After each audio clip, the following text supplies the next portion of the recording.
au centre d'une Afrique à la recherche de son indépendance, le Congo belge. Nous sommes en 1960.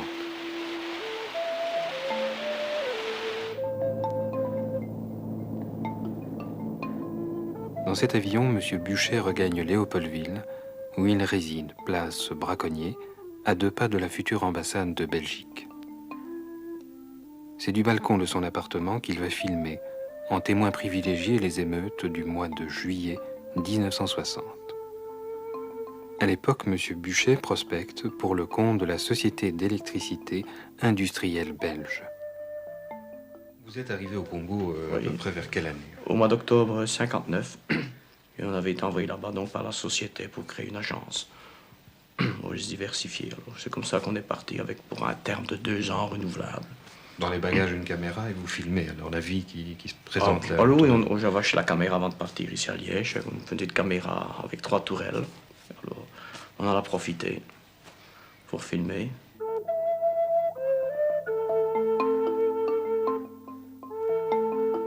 Ça, c'était en mai 60 à Léopoldville. C'est au moment où tous les députés qui avaient été élus reviennent de Bruxelles et commencent à s'installer à Léopoldville pour donc, les fêtes de l'indépendance le 30 juin. Et c'est notamment ce que vous voyez là, ce sont des Mongos, donc c'est des tribus du côté du Haut-Congo. Et alors il y a une chaise à porteur sur laquelle il y a Bolia et Delvaux qui sont portés en chaise, voilà, portés en chaise à porteur, oui. C'est le retour, enfin, de Bruxelles qui commence à s'installer dans les hôtels pour prendre place pour les fêtes de l'indépendance.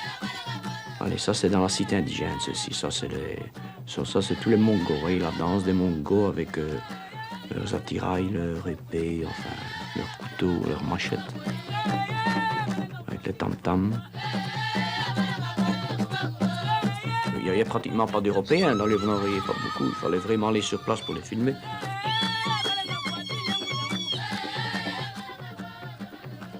Ça, c'est la place Braconnier. C'est de là qu'on filmait ça. Et c'est là que vous résidiez? Et c'est là qu'on résidait, oui. C'était le 16 juin, donc environ 14-15 jours avant l'indépendance.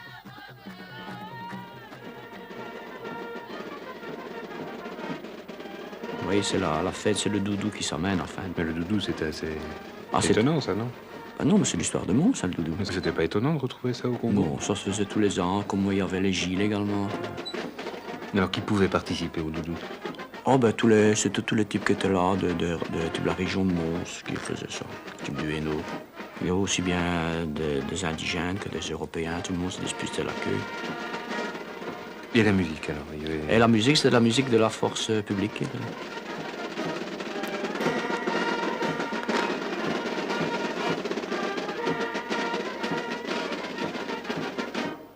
Ça, c'est le 29 juin, ça, c'est l'arrivée du roi Baudouin à Léopoldville, ça, avec Kasavubu. Et alors, ceci, ça, c'est déjà devant le building administratif, vous voyez. Ça, c'est le 30 juin, ceci, ça, c'est le jour de l'indépendance. Et vous voyez toutes les grappes humaines qui sont montées dans les arbres pour voir de plus près. Alors, ça, c'est le cortège folklorique, ça, c'est le 1er juillet. C'est un cortège folklorique et publicitaire dans lequel on représente un peu les professions, les porteurs de l'ancien temps qui portaient le boy, les négriers. C'était le cortège de l'indépendance? C'est le cortège de l'indépendance le 1er juillet, ça. À ce moment-là, on avait déjà eu l'écho du discours de Lubumba. On avait dit qu'il avait fait un impair, c'était fini. Puis alors les fêtes ont continué l'indépendance ici. Donc, vous voyez ici d'ailleurs au Stade Albert, oui. C'était rempli de monde, là, oui. Beaucoup d'indigènes, très peu d'Européens. Est-ce qu'on était déjà au courant du départ de certaines personnalités? À ce moment-là, il n'y avait encore rien.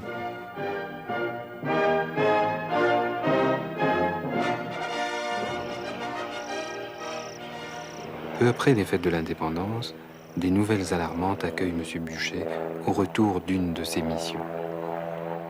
Je crois que c'était l'après-midi, j'avais été dans une société à Limete et un directeur d'une société locale m'avait dit à Theissville, ça ne va pas, il y a des émeutes. Et je suis rentré, j'ai à la maison, ça ne va pas à Theissville. Je dis à ma femme, écoute, je ne sais pas ce qui se passe. Et le soir, vers 11h, sur la place Braconnier, les voitures sont amenées de Taizville avec des femmes, des gosses, des maris, des bonnes sœurs, tout le monde, tous avaient été afflués vers Léopoldville. Mais à ce moment-là, il y avait pas encore à Léopoldville, il n'y avait encore rien, pas encore de troupes. Alors c'est le lendemain que les soldats commencent à sortir des casernes et à voyager dans la ville. Ah voilà, ça c'est les premières scènes qui commencent ici. Ça c'est le 10 juillet. Ce sont des mutins qui s'amènent des camions, donc près de chez nous, puisque l'ambassade est à notre gauche, sur la place Braconnier. Oui, c'est des mutins qui s'amènent. Et ça, c'est filmé du balcon, ça. Nous sommes le 10 juillet. Le 10 juillet, mais en attendant, il y avait déjà eu des gens qui est arrivaient vers le 7 juillet, qui venaient de Taizville, où les émeutes avaient commencé. Alors, je crois que c'est ici qu'on commence à vouloir les refouler. Je crois que les soldats veulent les refouler vers l'autre côté du boulevard. Ce sont des gens qui essaient de rentrer à l'ambassade. Non, ce sont des curieux qui viennent là. Finalement, là-dedans, il y a des jeunes qui commencent à houspiller, à conspuer les Européens. Parce que c'était souvent dans les jeunes, souvent, qu'il y avait des troublions, des types de 14-15 ans. Alors ici, vous voyez, les Blancs, voilà, il y a des Blancs qui commencent à discuter ici, vous voyez, avec des représentants de députés noirs. Ils discutent, chacun il va de son petit laïus, enfin. Ça, c'est l'évacuation mouvement qui commence avec les gosses qu'on amène ici dans les... Voilà, ici, c'est un capitaine, ça. Avec un gosse de... Il y avait 5-6 jours, je crois, le gosse qu'on a dit. Et alors, tout le monde rentre à l'ambassade.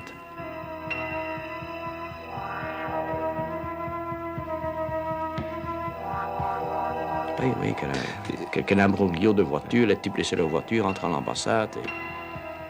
Et quels étaient vos moyens d'information? Parce que bon, vous assistiez à quelque chose. Les moyens d'information, ben, on les avait sur place. Hein, parce que, non, pour finir, on se méfiait. On aimait mieux regarder que d'écouter parfois les radios qui étaient tout à fait à côté de la question.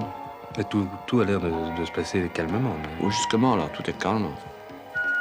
Ça. Un car qui arrive. Mais ça, c'est le car, la Sabena, qui va emmener tous ces gens pour prendre l'avion pour rentrer sur Bruxelles. On parlait donc déjà d'évacuation. Ah, ici, on parle d'évacuation. Ici, c'est l'évacuation. Et vous prépariez aussi votre évacuation? Ben, non, les valises étaient prêtes, mais on attendait, on dit, si jamais il faut partir. Oui, c'est vraiment le point de rassemblement. Et vous voyez, donc, malgré qu'il y ait des mutins, tout le monde est là, c'est mélangé, noirs et européens, c'est encore assez calme.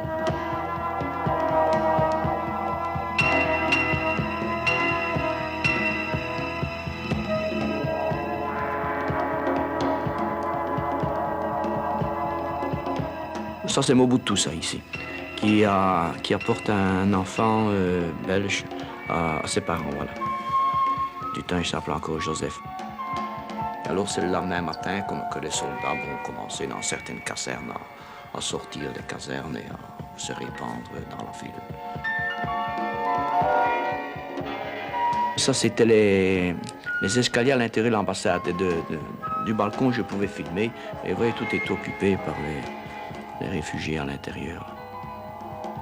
Mais vous n'aviez pas envie de partir aussi? Bon, regardez, on attendait. Ça, c'est le jour, le 13 juillet, où les parachutistes ont été à Léopoldville pour libérer l'aérodrome. Et c'est le retour vers le centre de Léopoldville avec les mutins dans des jeeps encadrés par les parachutistes qui étaient même avec eux à certains endroits. Regardez, oui, voilà, ça, c'est les commandos ici qui reviennent de Léopoldville, de l'aérodrome. Et vous allez voir des chers parachutistes et commandos qui sont même avec des mutins, avec eux dans la jeep. Alors voilà, ça c'est les paracommandos, les parachutistes maintenant qui viennent prendre possession près de l'ambassade. Alors ça c'est l'arrivée des troupes guinéennes. Ça c'est alors bon, l'ONU a décidé d'entrer vers la fin juillet. Ça c'est l'arrivée des troupes guinéennes. Là ils défilent sur le boulevard Albert.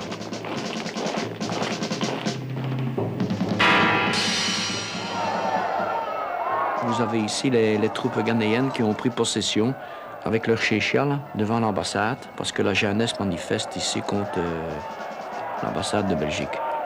C'était une des premières manifestations? Ça, c'est les manifestations qui ont suivi l'arrivée des troupes de l'ONU contre l'ambassade de Belgique. À ce moment-là, ils étaient plus francs, c'était plus les parachutistes, c'était les troupes ghanéennes. Alors, comme c'était des Noirs, ben, ils sont venus. Ils étaient commandés par des officiers anglais, je crois, c'était plus. Nous autres, on était à la fenêtre, on regardait ça. On se demandait comment ça allait se terminer, en fait. Les Ghanéens sont venus renforcer le dispositif de protection devant l'ambassade. Mais il ne s'est rien passé, ils ont réembarqué, ils sont partis. Mais à ce moment-là, le gros des réfugiés était parti. Ils ne voyaient plus d'Européens, pratiquement. Le gros était parti.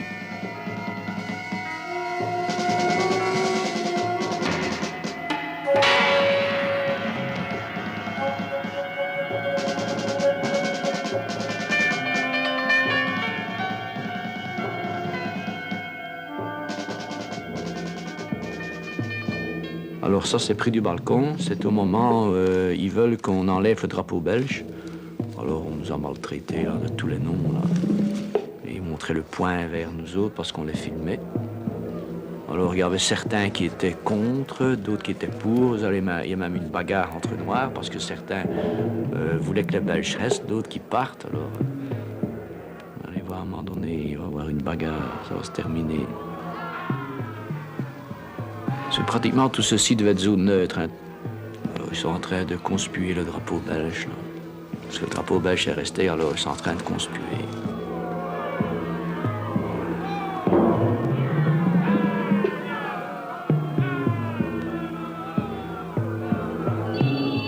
Alors c'est tellement été vite que, là, voilà, je crois que ça va... Le drapeau a été tellement vite enlevé et l'ambassadeur parti, je n'ai pas eu le temps de vraiment filmer. Le temps de rentrer et de recharger le film, l'ambassadeur était parti en voiture et le drapeau avait été descendu. Alors maintenant, ils sont contents, ils ont commencé à danser.